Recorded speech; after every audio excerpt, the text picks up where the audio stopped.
Assalamualaikum warahmatullahi wabarakatuh.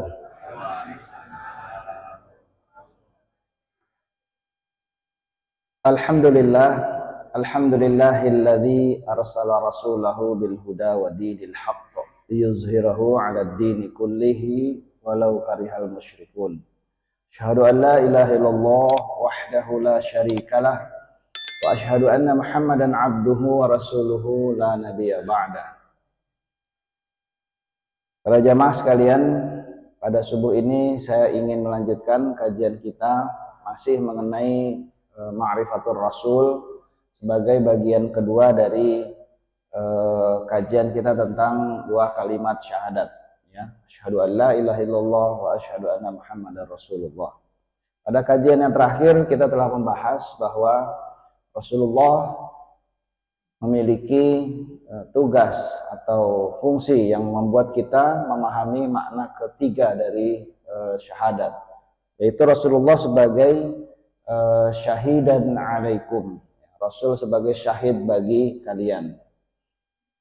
Ayatnya ada beberapa, ya, termasuk surah Al-Hajj ayat terakhir, ayat ke-78, ya, agak panjang ayatnya. Saya ambil bagian tengahnya aja. A'udzubillahi minasyaitonirrajim. Liyakunar rasulu syahidan 'alaikum wa takunu syuhada'a 'alan nas. Agar Rasulullah menjadi syahid bagi kalian dan kalian pun menjadi syuhada bagi seluruh manusia. Menjadi syahid artinya menjadi contoh teladan yang kita acu, ya, sebagai uswah, sebagai qudwah. Laqad kana lakum fi Rasulillah uswatun hasanah. Sesungguhnya telah ada pada diri Rasulullah itu contoh teladan terbaik. Jadi kalau kita mau jadi apapun, kita meniru Rasulullah SAW, ya. Rasulullah adalah acuan bagi manusia, bagi kita sebagai umat Islam, dan ayat ini berimplikasi juga pada kewajiban kita.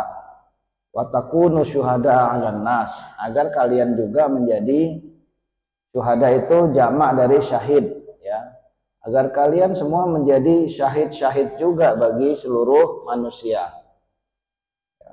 Kita oleh Allah diminta untuk menjadi contoh teladan juga bagi semua manusia yang lain, karena Allah juga telah berfirman, kuntum khaira ummatin, dalam surah Ali Imran, ya, kuntum khaira ummatin ukhrijat linnas. Kalian ini adalah umat terbaik yang Allah orbitkan buat semua manusia yang lain. Jadi kita disuruh mengacu pada Rasulullah dan kita disuruh untuk bisa menjadi acuan bagi semua manusia yang lain. Karena itu syahadat juga berarti proklamasi, ya. Mana syahadat yang pertama adalah memahami asyhadu an la ilaha illallah wa asyhadu anna Muhammadar Rasulullah. Itu maknanya saya memahami bahwa sesungguhnya la ilaha illallah dan saya memahami bahwa sesungguhnya Muhammadar Rasulullah.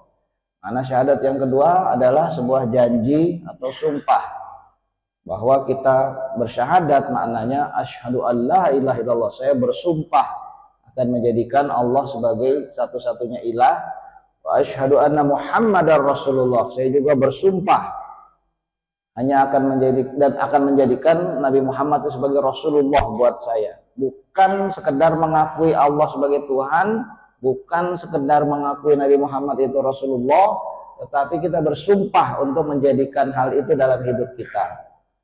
Jadi seorang muslim adalah seorang yang sepanjang hidupnya mewujudkan sumpahnya itu, ya, baik itu la ilaha illallah maupun Muhammadan Rasulullah. Nah, itu tidak mungkin kita lakukan kalau kita tidak mengerti atau memahami dulu, ya. Makanya arti pertama itu memahami. Kita sudah bahas untuk pemahaman ini apa saja definisi Rasul, ta'rif Rasul itu apa, kedudukannya, terus makanatur Rasul, kedudukan Rasul itu seperti apa, dan kemudian tugas-tugas atau sifat-sifat Rasul juga sudah kita bahas, ya. Kemudian kedudukan tugas Rasul, wazifatur Rasul. Wazifah ini tugas, yang dengan mengetahui tugas Rasul itu kita menjadi tahu juga bagaimana wajibuna nahwar Rasul, kewajiban kita terhadap Rasul. Bukan sekedar mengakui Nabi Muhammad itu Rasul, ya, sekali lagi menjadikan Nabi Muhammad itu Rasulullah buat kita, ya. Nah, karena itu Bapak Ibu sekalian, pada bagian pagi ini, subuh ini kita membahas tentang khasa'isur Rasul ya. Khasa'is itu kekhususan Rasul. Yang pertama saya ingin menyatakan bahwa Nabi Muhammad SAW ya adalah bagian dari keseluruhan rangkaian para nabi Rasul. Ini harus kita paham dulu ya. Banyak orang non-Islam yang berpikir atau menyangka bahwa agama Islam itu baru lahir 1400 tahun yang lalu, baru dibawa oleh Nabi Muhammad SAW. Benar apa salah ini? Ya, nggak begitu ya. Ada pemahaman yang kurang tepat kalau seperti itu ya. Kalau agama Islam ini dibawa oleh Nabi Muhammad, lalu agama apa yang dibawa oleh Nabi Isa misalnya? Kira-kira agama apa itu, Bu? Agama apa yang dibawa oleh Nabi Musa alaihissalam? Agama apa kira-kira? Agama apa yang dibawa oleh Nabi Ibrahim alaihissalam? Nabi Nuh alaihissalam? Apa agama yang dibawa oleh para Nabi Rasul ini? Kalau orang non-Muslim nggak paham, pantas, wajar ya, karena mereka nggak ngerti. Tapi kalau kita yang tiap hari sholat di Masjid Al-Hikmah ini nggak paham juga, wah itu orang Jawa bilang kebangetan itu. Gimana ya, masa kita nggak paham juga. Nah, jadi Bapak Ibu sekalian, sesungguhnya semua agama yang dibawa oleh para Nabi Rasul semuanya itu adalah agama Islam. Islam itu artinya ketundukan, kepatuhan kepada Allah Subhanahu wa Ta'ala. Kenapa saya sebut semuanya Islam? Karena memang Allah sendiri yang menyebutnya begitu dalam Al-Quran ya. Tadi surah Al-Hajj ayat terakhir itu, wasammakumul muslimina min qablu wa fi hadza. Sesungguhnya dialah Allah yang menyebut kalian itu muslim dari dulu sampai sekarang. Jadi semua disebut muslim, orang yang tunduk, orang yang patuh kepada Allah. Lawannya adalah orang kafir, orang yang tertutup, tidak mau mengikuti ajaran para nabi dan rasul itu. Nah, selain itu ya, dalam surah An-Nahl surah ke-16 ayat ke-36 Allah juga berfirman, walaqad ba'atsna fi kulli ummatin rasulan an i'budullaha wajtanibut taghut. Sesungguhnya telah kami bangkitkan, telah kami utus dari setiap umat itu rasul-rasul. Walaqad ba'atsna fi kulli ummatin rasulan. Sesungguhnya telah kami bangkitkan pada setiap umat itu rasul-rasul.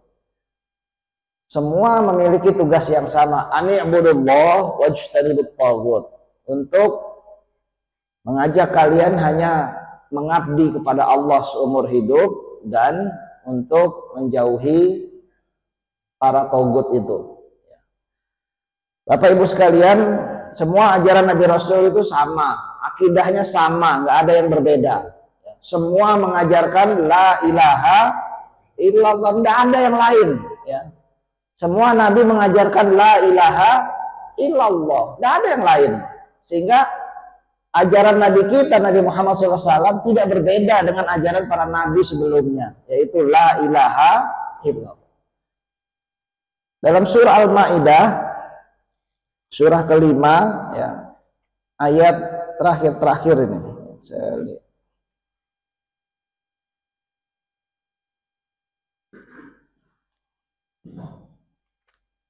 Ayat ke 116 ya, sampai ke bawah ini. Qala Allah, dan ingatlah ketika Allah berkata, ya Isa bin Maryam, wahai Isa ibnu Maryam, a anta qulta linnas ittakhaduni wa ummiya ilahain min dunillah. Apakah engkau yang mengajarkan pada umatmu untuk menyembahmu dan menyembah ibumu selain Allah?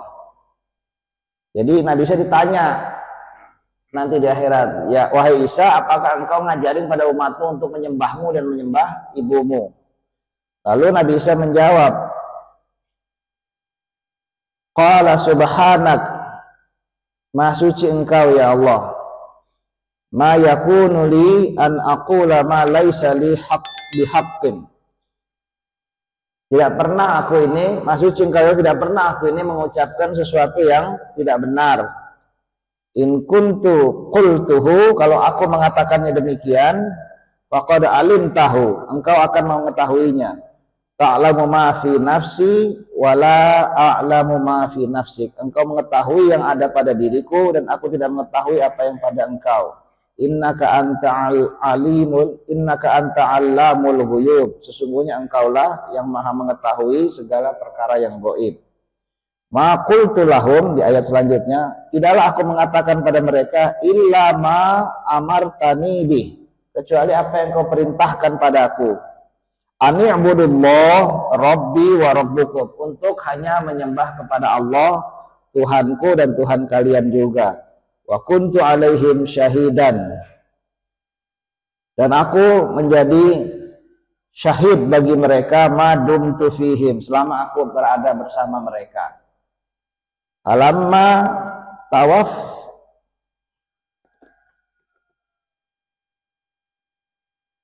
falamma tawaffaitani kunta anta raqib alaihim wa anta ala kulli syai'in syahid. Setelah engkau wafatkan, maka engkaulah yang bersama dengan mereka dan engkaulah yang maha mengetahui atas segala sesuatu, menyaksikan atas segala sesuatu. Para jamaah sekalian, Nabi Isa nanti mengingkari ketika ditanya oleh Allah, apakah engkau yang memerintahkan untuk mengajarkan menyembahmu dan menyembah ibumu, mengajarkan untuk, kalau bahasanya orang sekarang ya, bahwa engkau adalah Tuhan yang satu dari yang tiga itu ya. Nabi Isa kemudian menyangkal, gak pernah ya Allah, subhanaka, maha suci engkau, gak pernah saya ngajarin seperti itu. Yang saya ajarkan adalah yang kau perintahkan padaku, yaitu la ilaha illallah. Gak ada Nabi Isa ngajarin yang di luar itu ya.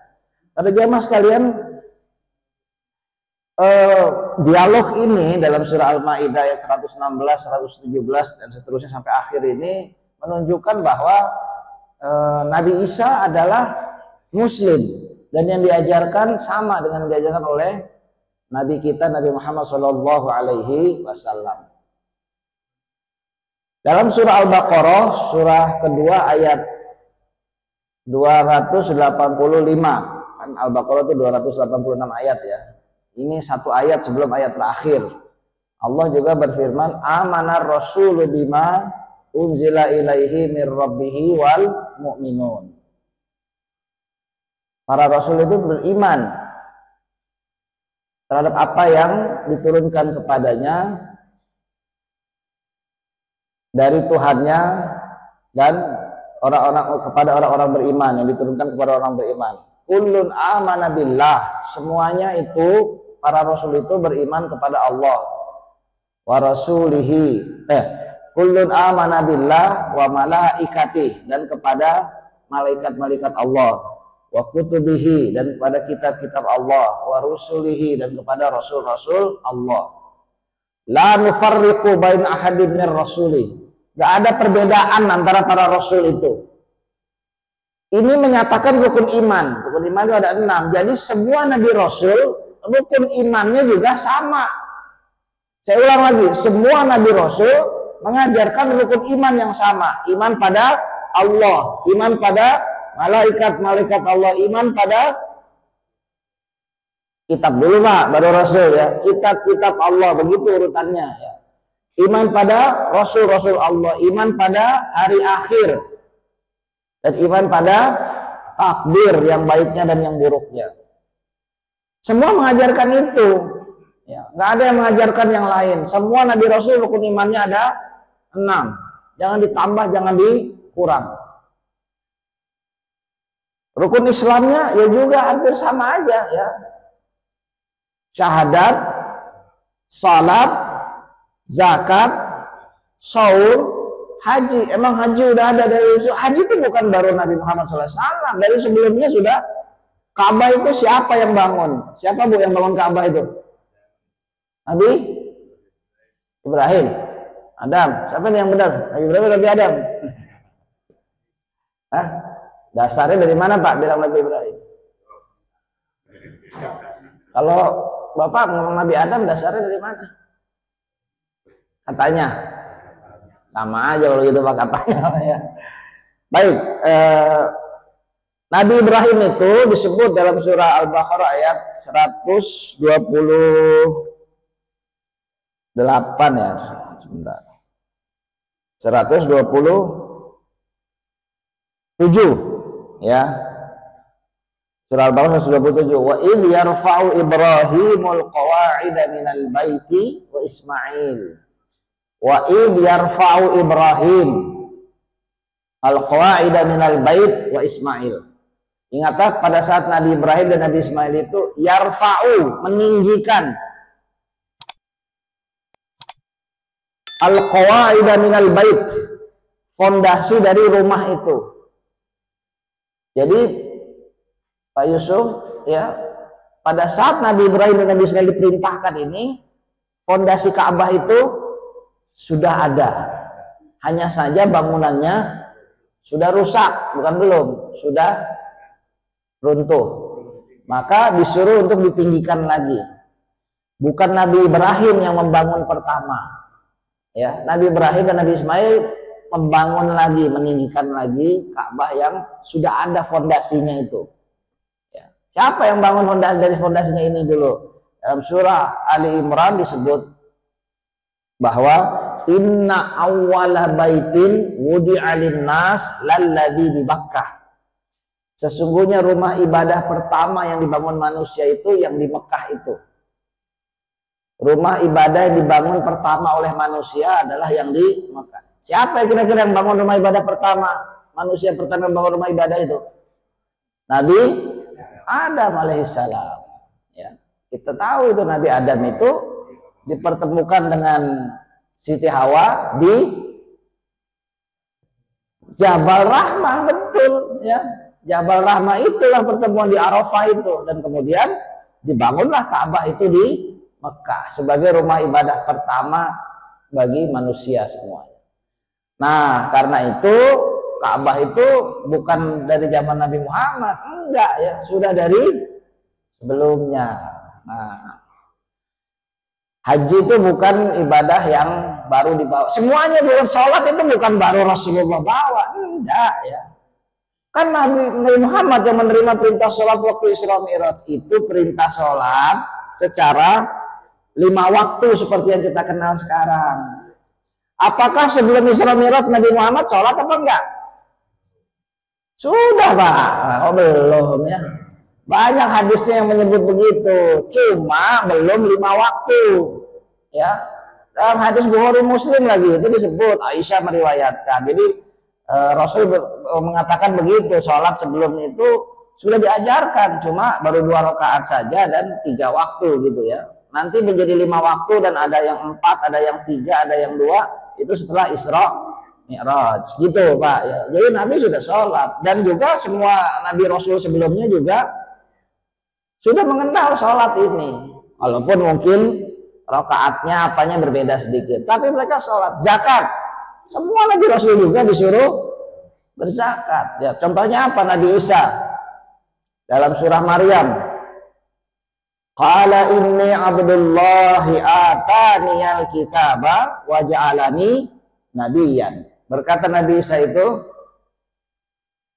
sesungguhnya aku ini manusia hamba Allah, ataniyal kitab, kepadaku diberikan kitab, wa ja'alani nabiyyan, dan aku dijadikan seorang nabi, wa ja'alani mubarakan ainama kuntu wa awsani bis shalah wa zakah ma dumtu hayyan.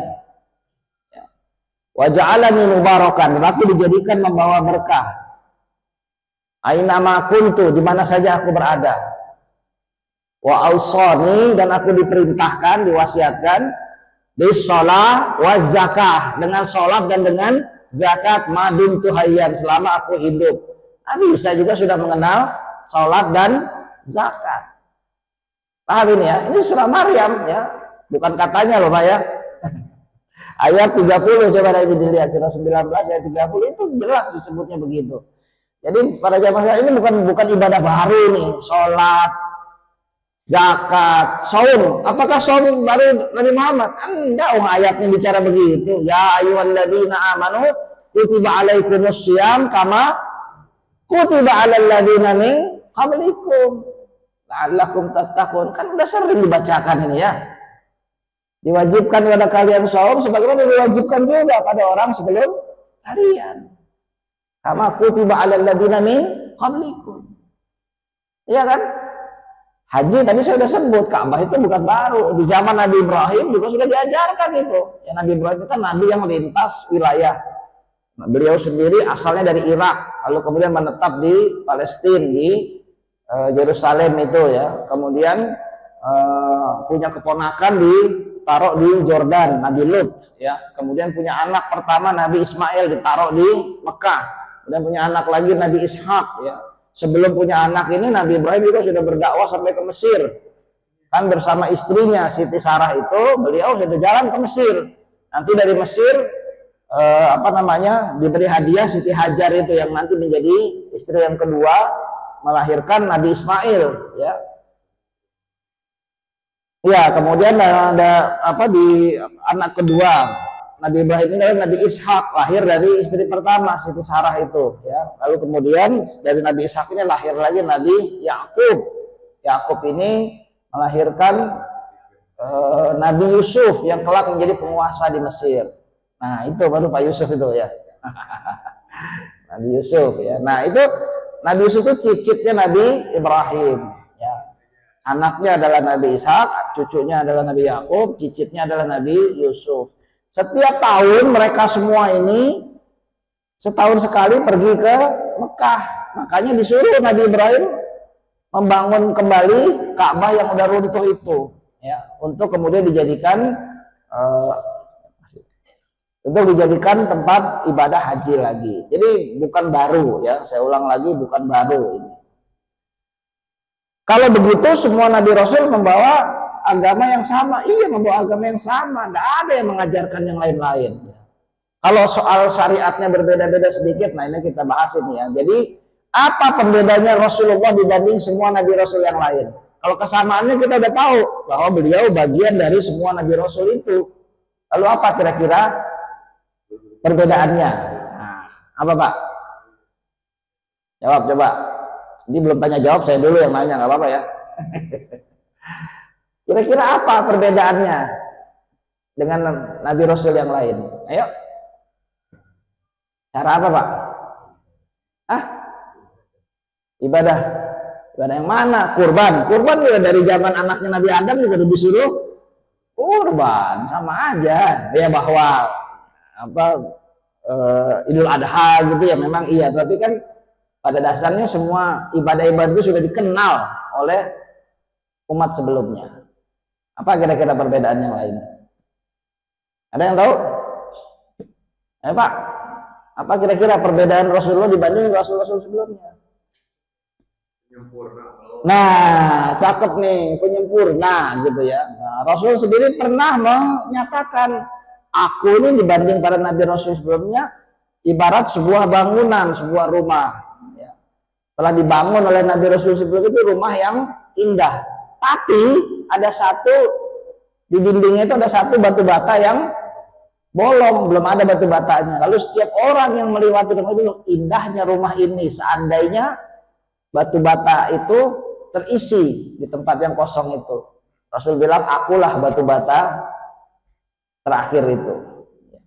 Jadi nabinya adalah penyempurna dari ajaran para nabi Rasul sebelumnya. Apa maksudnya penyempurna? Jadi begini, yang berat-berat dikoreksi. Ya. Rasulullah sudah tahulah nih jamaah RW 20 ini di Al-Hikmah ini mampunya cuma begini doang misalnya. Ya sudah, nggak dikasih yang berat-berat. Kalau kita lihat para nabi Rasul sebelumnya berat loh, ya. Taubat. Kalau kita bikin dosa, taubatnya kan gimana caranya? Ya udah bertobat aja pada Allah langsung ya, selesai gitu. Kalau kita baca surah Al-Baqarah di zaman Nabi Musa saja itu tobatnya berat sekali ya. Ketika mereka, karena memang Bani Israel ini bandel-bandel bener ya, sehingga kemudian ketika Nabi Musa baru saja dipanggil oleh Allah, balik lagi Bani Israel sudah nyembah patung anak sapi ya. Maka kemudian perintah untuk tobatnya itu tidak biasa ya. Saya baca dulu surah Al-Baqarah ini. Iya betul Pak ya. Baca aja ayatnya biar.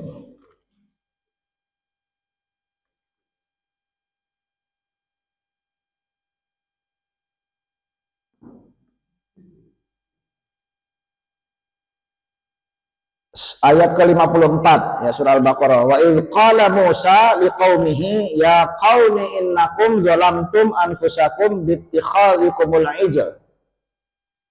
Ingatlah ketika Musa berkata pada kaumnya, wahai kaumku, sungguhnya kalian telah zolim pada diri kalian sendiri dan telah menjadikan patung anak sapi itu sebagai berhala.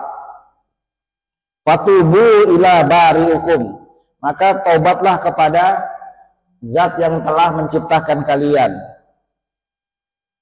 Faqtulu anfusakum, bunuh diri kalian. Lihat itu, perintahnya bertobat dengan cara bunuh diri. Dzalikum khairul lakum inda barikum, itu lebih baik di sisi pencipta kalian. Fataba alaikum, nanti dia akan menerima taubat kalian. Innallaha huwat tawwabur rahim, sungguhnya Allah itu dia yang maha penerima taubat dan maha penyayang.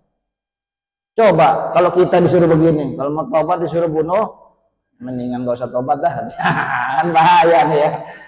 Tapi Rasulullah datang mengajarkan untuk menyempurnakan. Dia dah berat nih kalau begini ya. Maka ini kemudian dirubah dengan cara yang lebih mudah. Begitu juga ibadah-ibadah yang lain ya. Kewajiban kita ini sholat cuma 5 waktu. Berat nggak itu? Berat nggak kira-kira Bu?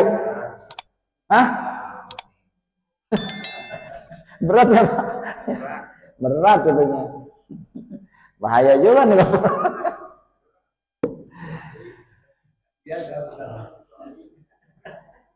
Saum hanya Ramadan saja. Jadi kita ini cuma di sholat hanya 5 waktu. Berapa menit sih? 10 menit lah. Bacanya agak panjang. Tadi kan saya baca nggak terlalu panjang. Ini bacanya agak panjang 10 menit. 10 kali 5 cuma 50 menit. Nggak ada 1 jam dari 24 jam yang Allah kasih buat kita. Kemudian zakat. Zakat itu cuma 2,5% saja dari 100% yang Allah berikan pada kita. Saum hanya sebulan saja yang wajib dari 12 bulan. Haji itu cuma 6 hari sebetulnya ya. Kalau 8 sampai 13 Dzulhijjah. Cuma 6 hari haji itu ya. Dari seumur hidup, apa udah berapa usianya Pak? Baru 28 lebih dikit ya.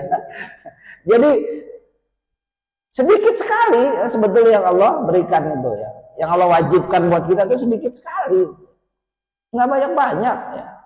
Kurban juga dianjurkan saja, tidak menjadi wajib. Cuma memang diperingatkan kalau yang sebetulnya bisa kurban tapi nggak mau kurban, nggak usah deket-deket tempat sholat deh gitu. Jadi ya dianjurkan tetapi tidak wajib juga kan. Maka Bapak Ibu sekalian, Rasulullah datang membawa syariat yang sudah disempurnakan, yang jauh lebih ringan dan pas buat kita. Oke, itu penyempurna. Ya betul Pak. Ya, ada lagi nggak yang lain selain penyempurna yang membedakan Rasulullah dari Nabi Rasul sebelumnya? Ada Bu? Mungkin dari Ibu, apa kira-kira perbedaannya Nabi Muhammad dengan Nabi Rasul sebelumnya? Makarimal akhlak. Ya, yang mana Pak? Yang apa? Innama bu'istu liutammima makarimal akhlak itu. Seperti apa akhlaknya? semua Nabi Rasul juga mengajarkan itu sebetulnya ya. Ada lagi nggak yang lain yang lebih spesifik yang berbeda dari Nabi Rasul sebelumnya? Tadi kan penyempurna, ya itu memang syariatnya di gini Pak ya. Saya ambil contoh Nabi Musa dalam surah As-Saff. Tadi saya baca surah As-Saff ya, cuma ayat terakhirnya aja yang saya baca itu. Di surah As-Saff ada ayat yang bunyinya wa idh qala Musa liqaumihi ya qaumi lima tu'dzunani wa qad ta'lamuna anni rasulullah ilaikum.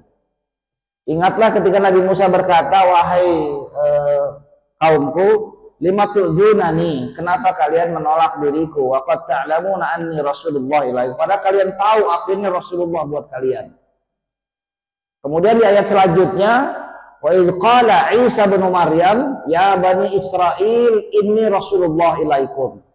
Ingatlah ketika Nabi Isa bin Maryam juga berkata, ya bani Israil, sesungguhnya aku ini Rasulullah buat kalian.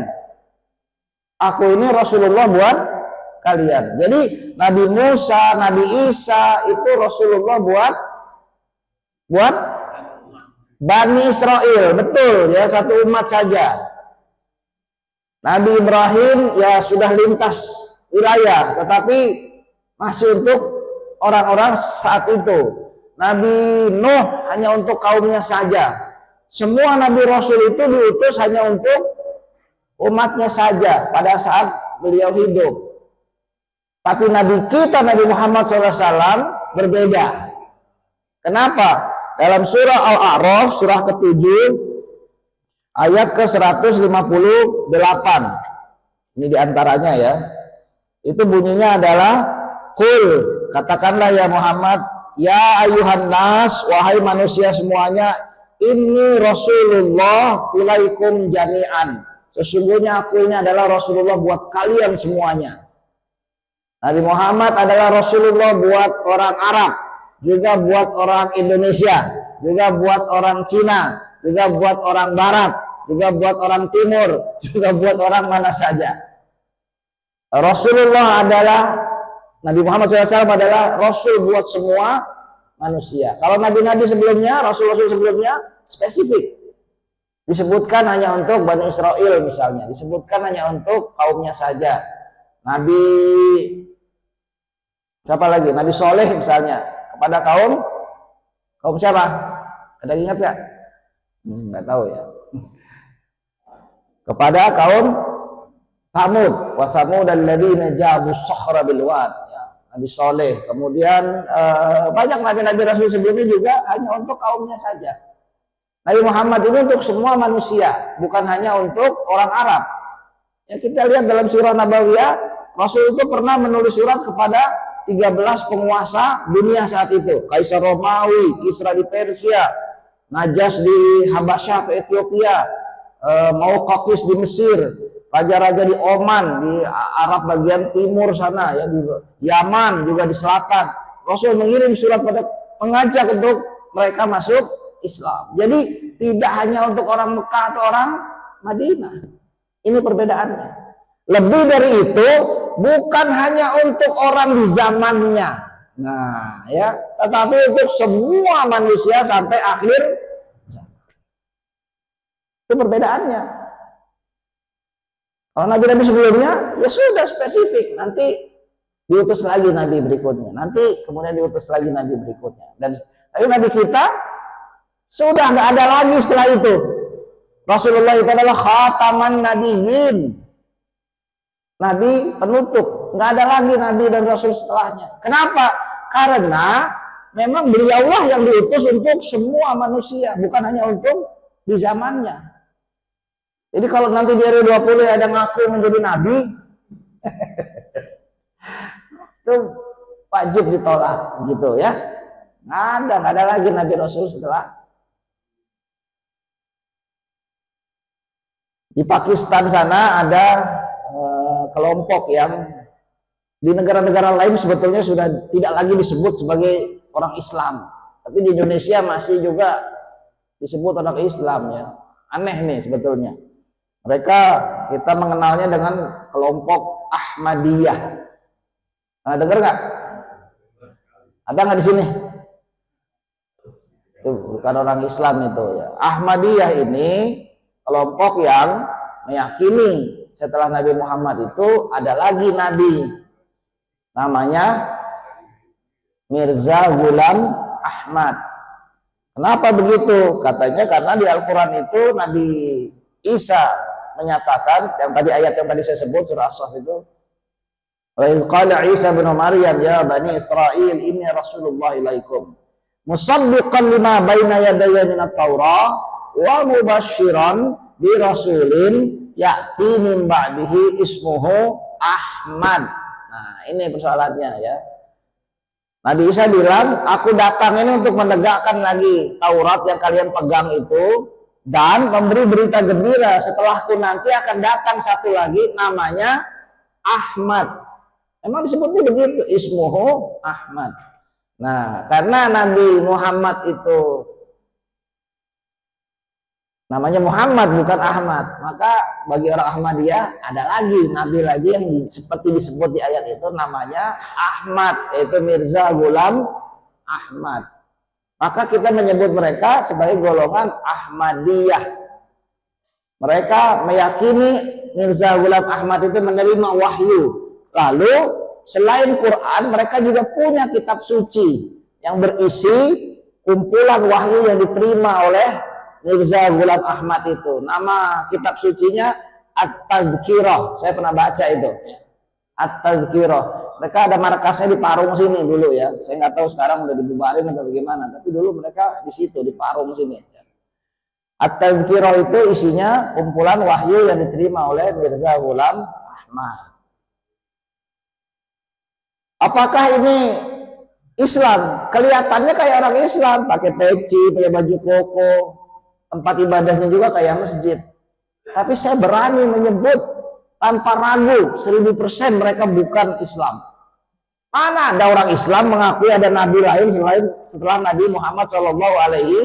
Nggak ada. Kalau diakui ada lagi yang lain udah keluar dari akidah Islam. Pahamin nggak kira-kira ya? Jadi nggak ada cerita itu. Itu pelanggaran akidah yang udah nggak ada. Selain Quran ada lagi katanya, namanya At-Tadhkirah. Nah, ini ya. Para jamaah sekalian, Nabi Muhammad SAW adalah nabi terakhir. Karena itu konsekuensinya ajarannya ya sudah final. Kalau Nabi Isa datang selain menegakkan Taurat, Nabi Isa juga membawa Injil yang kemudian melengkapi itu. Nabi Muhammad SAW membawa Quran. Yang Quran ini membenarkan pula ajaran sebelumnya dan kemudian menyempurnakan tadi ya disebut tadi. Maka sudah tidak ada lagi setelah itu dibutuhkan kitab lain, tidak ada lagi dibutuhkan syariat lain. Cukup bagi kita sampai hari kiamat nanti syariat yang telah dibawa oleh Nabi Muhammad SAW. Al-yauma akmaltu lakum dinakum wa atmamtu alaikum ni'mati wa raditu lakumul islama dinan. Udah cukup, sudah sempurna, sudah nggak perlu ada tambahan-tambahan lagi, sudah tidak perlu kita berinovasi lagi soal ibadah, sudah cukup itu yang diajarkan Rasulullah. Yang ditambah-tambah lagi, kayaknya kurang nih 5 waktu sholat kita nih, tambah ada yang ke-6, ya, nggak ada lagi ya. Itu kalau mau lagi sholat ada kok sholat nafilah. Silahkan tahajud tengah malam, nggak wajib, tapi kalau mau itu yang diambil. Silahkan rawatib yang mengiringi sholat wajib ini, silahkan. Perlu lagi duha, monggo ya. Jadi jangan ditambah-tambah lagi. Pak Yusuf sholat apa nih Pak? Ini Ustadz, hari ini hari kelahiran saya, jadi saya sholat hari lahir. Sholat hari lahir? Apaan tuh ya? Emang kenapa Ustadz? Emang salah? Ya enggak? Atau Pak Yusuf ini jadi imam sholat subuh 3 rakaat Bu? Lah, ya kita kan bingung. Bukan lupa, katanya sengaja ini. Kalau lupa mah sengaja 3 rakaat. Kenapa Pak Yusuf sholatnya 3 rakaat subuhnya? Ya subuh kan masih longgar waktunya Ustadz katanya. Jadi nambah 1 rakaat lagi lah. Masa saya masuk neraka gara-gara nambah sujud, nambah ruku, nambah fatihah katanya. Kira-kira masuk neraka nggak? Kalau subuhnya 3 rakaat masih neraka nggak kira-kira Pak? Apa masa gara-gara nambah ruku, nambah sujud masih neraka sih? Bukan gara-gara nambah sujud, nambah ruku, gara-gara Pak Yusuf ini kurang ajar pada Nabi Muhammad gitu ya. Orang Nabi udah ngajarin 2 ditambahin 3 ya. Ini namanya nggak menghormati apa yang sudah diajarkan oleh Rasulullah. Ya sudah, Nabi ngajarin segitu ya segitu ya. Jangan ditambah, jangan dikurang. Kan lebih baik Ustaz. Lebih itu lawannya adalah kurang. Kalau kita bilang ini lebih baik, berarti kita bilang yang diajarin Nabi Muhammad itu kurang baik. Betul nggak? Itu yang saya bilang kurang ajar. Masa Nabi kita ngajarin yang kurang baik ya? Gimana logikanya? Untuk ibadah nggak perlu. Nah, jadi prinsipnya adalah ajaran Rasulullah ini sesungguhnya mempermudah. Ya. Dalam hadis ya Rasulullah menyebut begitu. Aku ini diberi yang tidak diberi pada Rasul-Rasul yang lain. Di antaranya Rasul menyebut dijadikan seluruh muka bumi ini tempat sholat.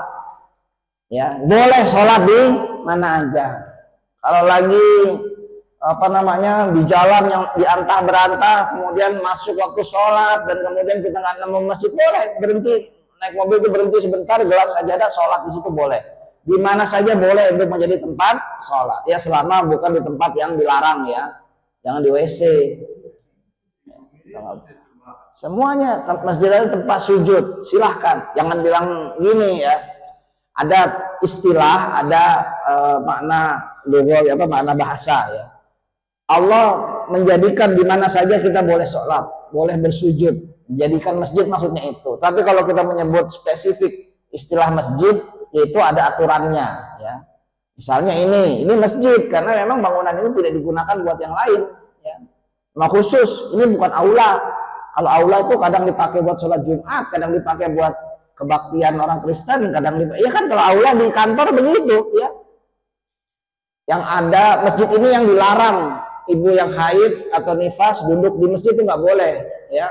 Hanya yang suci, bapak-bapak yang junub nggak boleh duduk. Junub mana? Kalau yang junub nggak boleh ya, mandi dulu baru boleh duduk di masjid. Kalau cuma lewat doang boleh ya. Abiris sabil itu boleh, hanya lewat saja. Tapi kalau duduk nggak boleh, diam di sini ya. Lupa, Pak Yusuf ini lupa mulu ya. Jadi ini tempat yang ada tahiyatul masjidnya ya.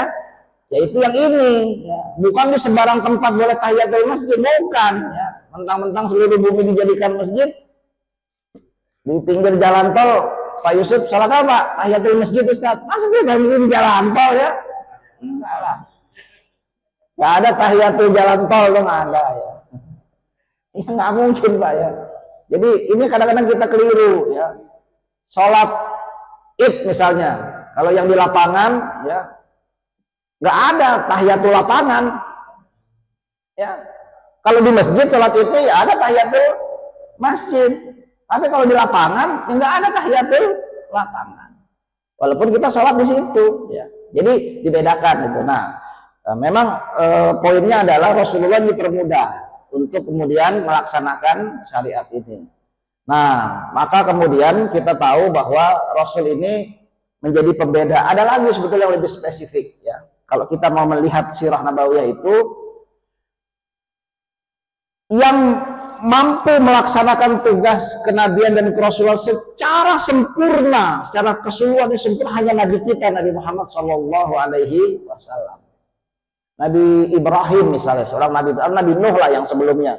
Kan yang disebut ulul azmi itu ada 5 ya, Nabi Nuh, Nabi siapa lagi? Nabi Ibrahim, Nabi Musa, Nabi Isa, dan Nabi Muhammad SAW. Nah, Nabi Nuh misalnya mengajak kaumnya selama 950 tahun, cuma dapat 40 orang, coba ya.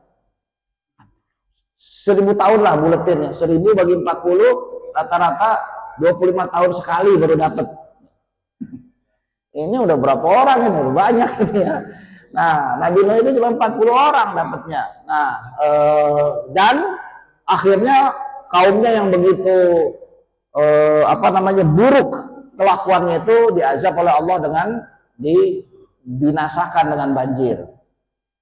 Kemudian Nabi Ibrahim ini memang sudah lintas wilayah. Tetapi ibaratnya begini, saya mengibaratkan kayak orang mau bertani ya, sawah. Orang kalau mau buat sawah itu kan nggak langsung ya. Pertama, kalau misalnya yang transmigrasi gitu ya, pertama dia harus buka lahan dulu. Itu katakanlah lahan itu hutan, Pak. Maka dia harus babat alas dulu, babat alas apa dia? Buka hutan dulu ya. Orang Jawa. Babat alas, Pak. Jadi harus buka hutan dulu. Hutan ini harus dibabat dulu. Setelah hutannya sudah dibabat, ini juga peralatannya beda kan, namanya babat hutan, yang dibawa itu kampak ya kan, apalah pokoknya besar-besar, dan yang dihadapi itu ya ular, mungkin harimau, apa yang ganas-ganas gitu kan. Babat hutan dulu. Setelah hutan ini sudah dibabat, lalu gimana? Langsung nanam padi? Ya enggak, tanahnya harus harus diolah dulu tanahnya. Ini pakai pacul, bukan pakai kampak lagi, Pak ya. Masih pakai kampak, enggak pakai pacul. Alatnya berbeda, pakai. Lalu setelah traktor apa terserah lah, tapi alatnya untuk menggemburkan tanah. Setelah itu diairin dulu ya sampai terkondisi benar, baru kemudian setelah itu bisa nanam benihnya padi itu. Setelah ditanam nanti sudah mulai tumbuh dipindahin. Setelah itu baru kemudian dijaga airnya segala macam supaya tumbuh. Itu mulai banyak hama ya, tikus lah, apalah segala macam ya, worm lah, maka harus dijaga dari itu. Beda lagi nih alatnya untuk, lalu kemudian akhirnya baru bisa panen ya. Nah, kalau ini diibaratkan dalam menegakkan atau mendakwahkan agama ini, maka tidak semua nabi mengalami itu. Nabi Ibrahim ini buka lahan ya, buka hutan ya, kesana kesini, kesana kesini ya, tetapi nggak sampai panen itu ya. Iya kan, nanti ada lagi yang misalnya kayak Nabi Sulaiman. Nabi Sulaiman ini kan adalah seorang raja, ya, seorang nabi rasul yang menjadi raja dalam sebuah pemerintahan, tapi kan dia dapat warisan dari bapaknya ya.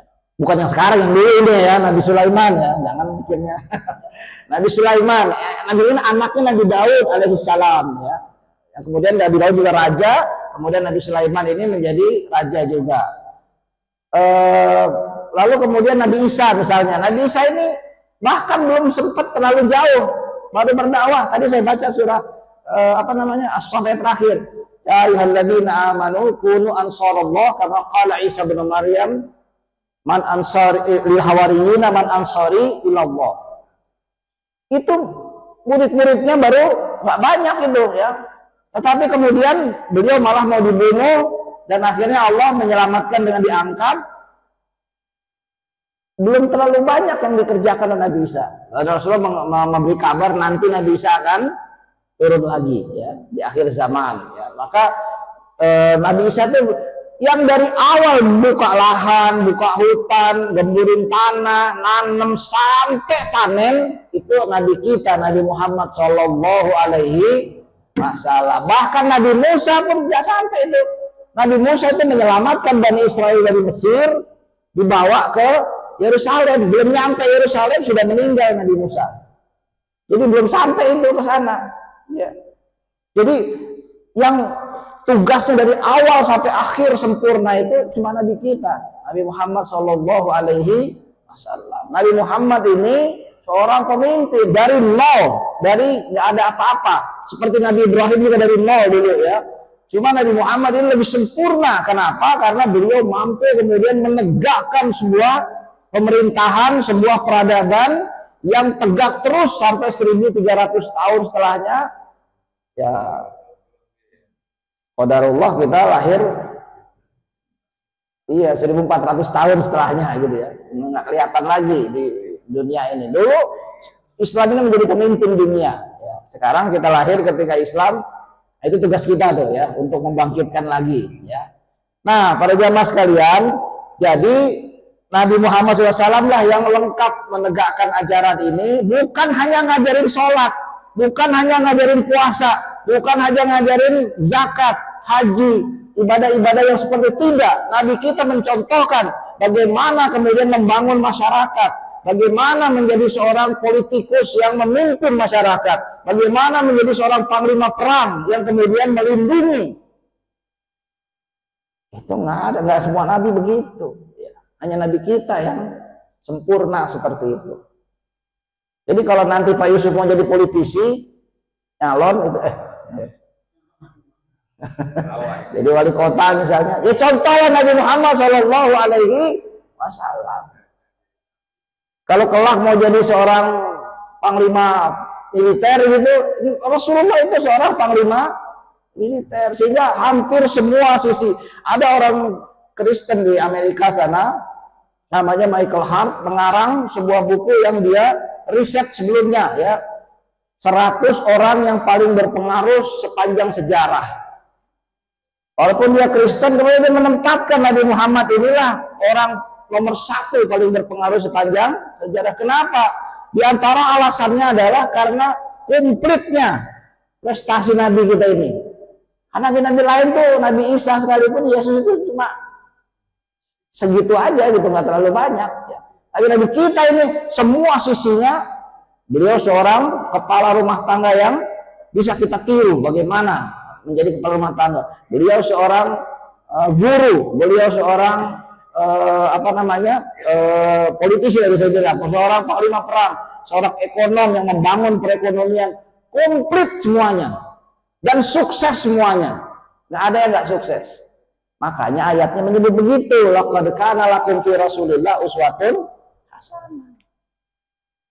Nggak usah nyari-nyari yang lain, itu kan lucu kita kalau lebih mengenal orang lain ketimbang lebih mengenal Nabi kita sendiri. Ya, lebih kenal politisi Tangsel ketimbang kenal Nabi kita, kan nggak lucu itu ya. Enggak, Nabi kita justru yang harus kita. Disitulah pentingnya kita memahami dan mengenal sampai lebih detail. Bukan cuma kelahirannya doang waktu maulid, jangan ini masa itu lagi sepanjang tahun ya. Bukan hanya kelahirannya yang kita tahu, tapi seluruh hidupnya ini, risalah yang dibawanya itu yang harus kita. Kalau kita nggak tahu itu, bagaimana kita mau menjadikan beliau sebagai uswah, sebagai qudwah buat kita? Nggak mungkin. Jelas nggak kira-kira? Jadi memang Rasul memiliki kekhususan. Terakhir, kekhususan itu juga ada dalam syariat. Jadi gini Pak, Bu ya, kalau kita belajar tentang syariat Islam ini, memang ada beberapa aturan yang hanya bagi Rasul saja, tidak bagi kita. Contohnya apa? Tahajud. Tadi saya bilang, salat tahajud itu bagi Rasulullah wajib. Bagi kita enggak kan? Hanya wa minal laili fatahajjad bihi nafilatan lak. Dari sebagian malam tahajudnya sebagai nafilah. Nafilah itu ibadah tambahan. Asa ayyab'atsaka rabbuka maqaman mahmudan. Semoga Tuhanmu meningkatkan kedudukanmu ke tempat yang lebih mulia. Jadi tahajud itu nafilah. Kalau bagi Rasul itu wajib, ya. Kemudian apalagi misalnya Rasul istrinya ada berapa? 9, 11. Kurang. Ada lagi? 13, betul ya. Istri Rasulullah 13 ya. Maka kalau kita enggak Pak, maksimal 4. Itu pun kalau adil, kalau enggak 1 aja lah gitu ya. Quran menyebut 1 aja lah ya. Rasul kan 13 Ustaz, maka saya juga 13 Nabi. Ini kekhususan Rasul. Hampir semua istri Nabi itu memang Allah yang memerintahkan untuk menikahinya. Bahkan ada yang dinikahkan langsung oleh Allah dalam Quran, yaitu Zainab Al-Jahsy, itu dinikahkan langsung oleh Allah. Ya. Jadi itu kekhususan Nabi. Kita nggak bisa kemudian mentang-mentang Nabi begitu lalu kita mau begitu juga. Ya, kita harus mengenal ada beberapa kekhususan. Ya. Ada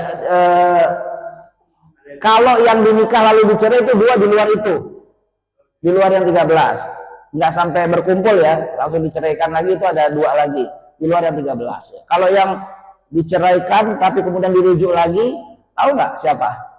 Istri Nabi yang dicerai lalu dirujuk lagi. Tahu nggak Pak Yusuf? Namanya Hafsah binti Umar bin Khattab. Hafsah itu anaknya Umar bin Khattab, dinikahi, sempat ditalak oleh Rasulullah, tapi kemudian malaikat Jibril datang menyuruh untuk rujuk lagi karena malaikat Jibril kasih tahu di akhirat itu Hafsah termasuk istrimu. Jadi kemudian oleh Rasul dirujuk lagi. Gitu Pak ya. Baik, sebelum saya tutup, kalau ada pertanyaan silahkan. Ya.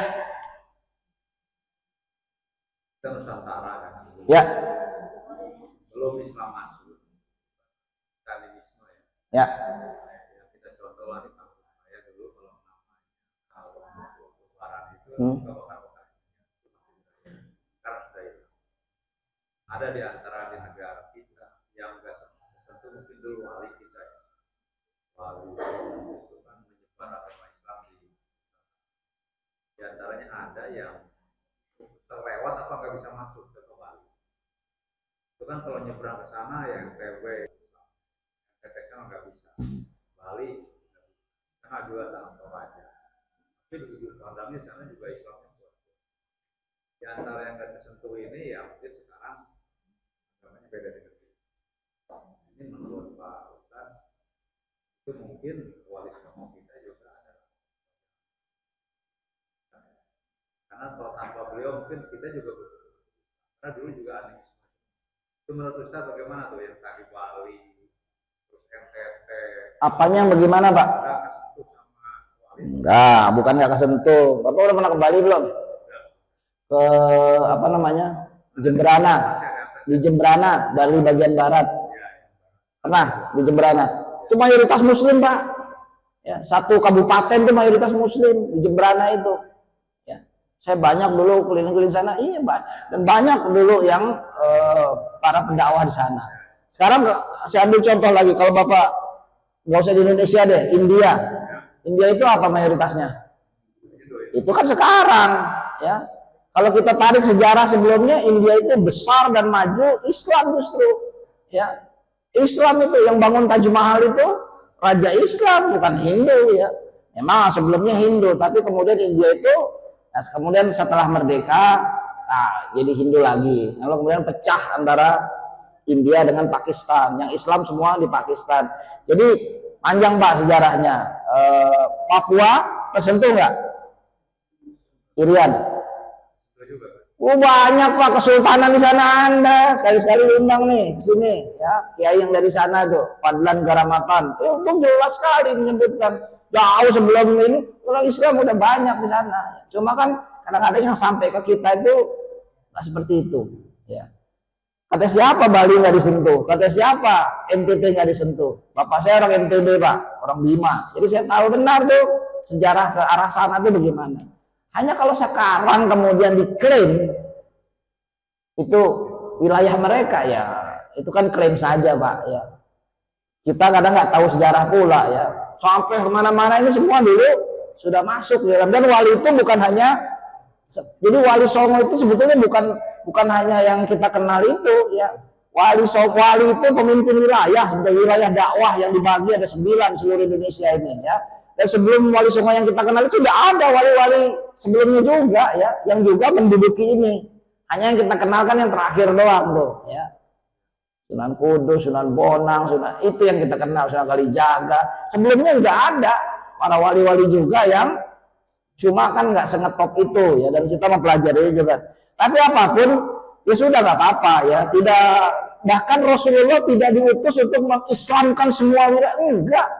Menjadi muslim itu pilihan. Faman syaa falyu'min wa man syaa falyakfur, dalam surah Al-Kahfi. Siapa yang mau silakan beriman, siapa yang mau silakan kafir.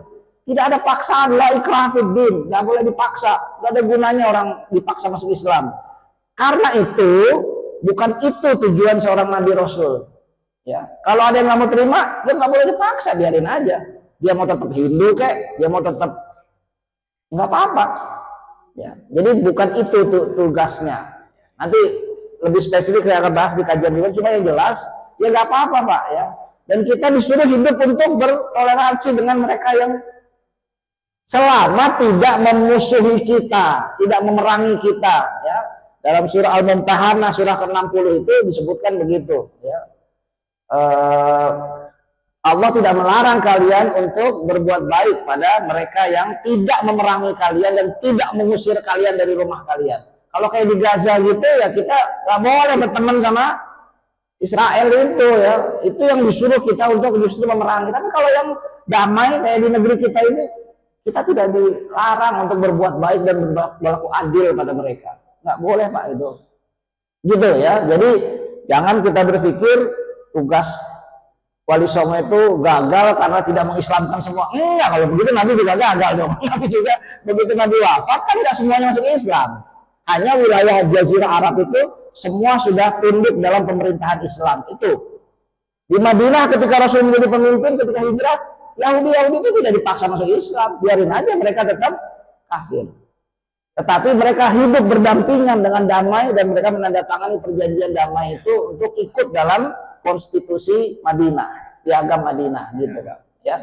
Jadi justru memang saya pikir negeri kita ini didirikan oleh para ulama dengan konsep seperti itu. Bahwa kita hidup berdampingan dengan yang non muslim nggak apa-apa ya. Dulu waktu merdeka 99% mungkin muslimnya. Sekarang turun jadi 80 misalnya ya, 80 sekian. Ya nggak apa-apa. Kita nggak kemudian memusuhi mereka selama tidak memerangi kita. Itu aja. Garisnya di situ Pak. Kalau mereka memerangi kita, mengusir kita, nah baru tuh. Belanda kan dulu begitu. Kita perangi gara-gara dia. Kalau mereka damai dagang-dagang doang sih oke aja Pak. Kalau dia sudah menguasai, memerangi, mengusir, itu jadi persoalan. Ya gitu Pak ya. Ada lagi yang lain? Cukup? Oh iya Bu, silakan Bu. Ya.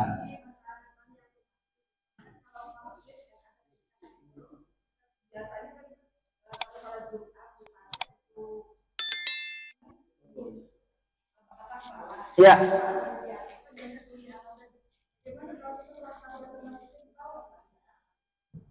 Ya, tidak semua masjid.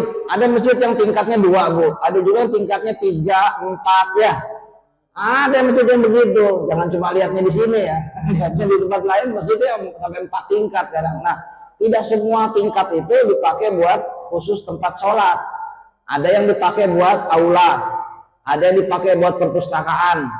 Ada yang memang dipakai untuk sholat. Yang menjadi wajib tahiyatul diperintahkan dianjurkan tahiyatul masjid itu adalah yang untuk sholat, bukan yang perpustakaan.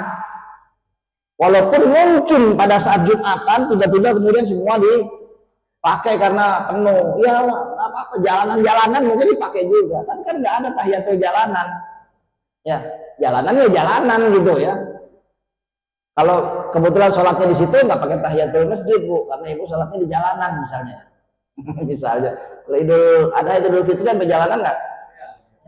Kalau yang di sini tahiyatul masjid, kalau yang di sana nggak usah gitu. Ya. Gitu Bu. Jadi tidak semua bagian masjid itu memang wilayah yang harus suci, yang orang haid nggak boleh duduk. Kalau di perpustakaan boleh, walaupun itu di lantai sekian gitu. Ada masjid ya, di bagian masjidnya doang yang nggak boleh.